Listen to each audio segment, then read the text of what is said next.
Good evening mga pare ko. Dito na ako sa Jollibee Molino, Cavite. Kita niyo mga pare ko, 2-stroke ang astig mga pare ko, yo. Scooter type. Ba? Ano? Oh.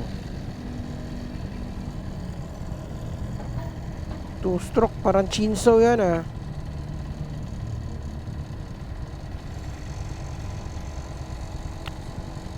Parang chainsaw. Lalo pag bumirit yan ngayon, malalaman natin yan.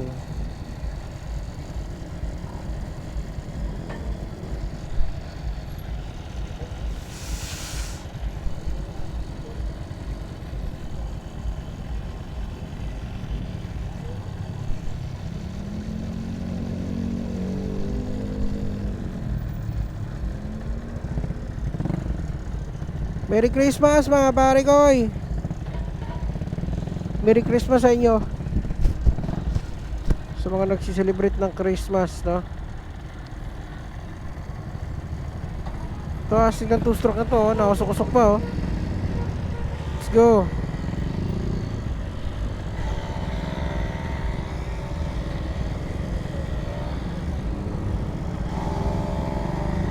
Ba? 2-stroke. Baka 2-stroke yan. Naamoy ko na naman yung tuti. Yung bago talaga ng tuti, no?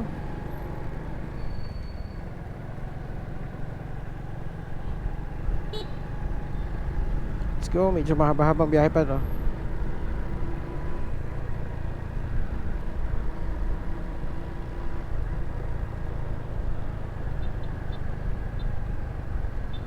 Pero chill ride lang tayo.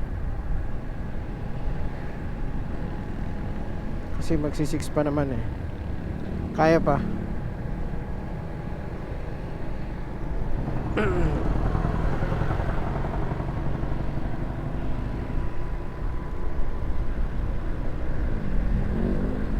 Aga mag-close ng mga ano dito, oh. Kasi may celebration ng ano. Yung iba dyan, lasing na. Shoutout sa mga lasing natin mga pare ko, na maaga pa lang lasing na, no? Tapos hindi na makapagsalubong ng kanilang ano sa alas 12 kasi tulog na. Lasing na.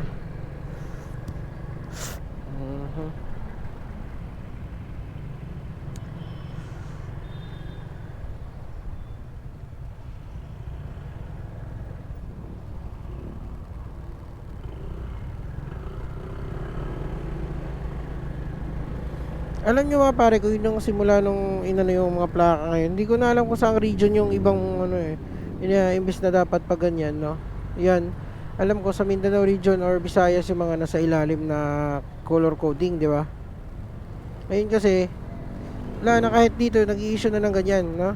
Kaya hindi mo na malalaman kung saang lugar yan, di ba?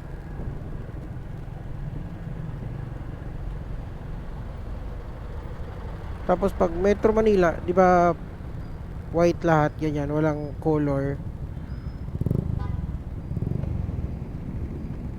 Dapat kasi kung ano yung plaka, ganun pa rin dapat. May color coding pa rin para siyempre malaman pa rin natin kung saan galing yung saang region yung motor, 'di ba? Dominar.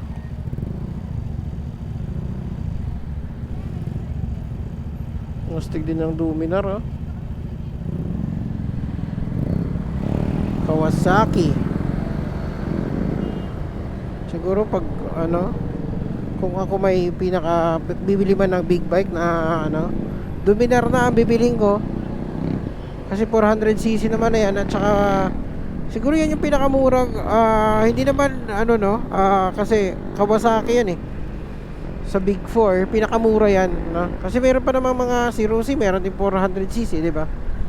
Ang alam ko pinakamura yung kay Motorstar, no?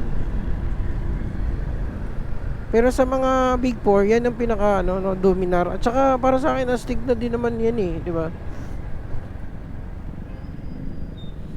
Dominar 400. Pang expressway mo na yan. Ka-budget meal mo na yan. Daming tao dito sa may Lola Nenas.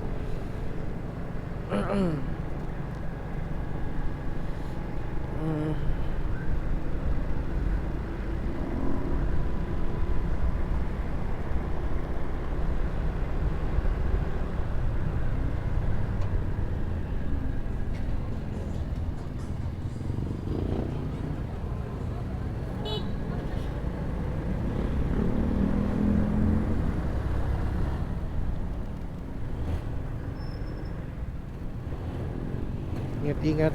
Mahina yung brake natin sa likod.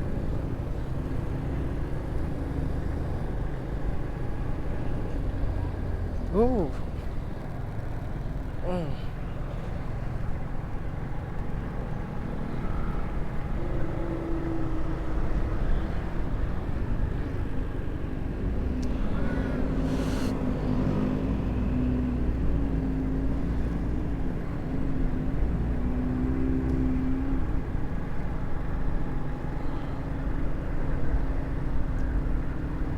Sinearch ko pala sa Google mga pare ko yung Matnog to dito, no? So 13 hours pala. Grabe layo pala talaga, no? Yan yung pinaghandaan ko mga pare ko, eh. Pag ano na, nasa ano na tayo, biyahe na talaga. 13 hours, no? Lang magkat tayo.